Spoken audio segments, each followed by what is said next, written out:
புத்தியுள்ள பிள்ளை இது கெட்டு நிக்க போவதில்லை. தாயொருத்தி இருந்தா ஒரு தந்தை உண்டு கேளம்மா. தந்தை ஒண்ணு இருந்தா பெத்த பாட்டி இன்றி போகுமா? தெருவோரம் கிடந்தும் அனாதை இல்லை.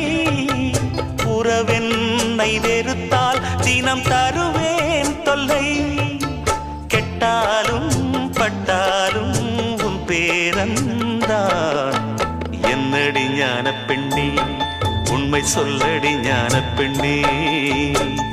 நடந்தால் 2 அடி, இருந்தால் 4 அடி.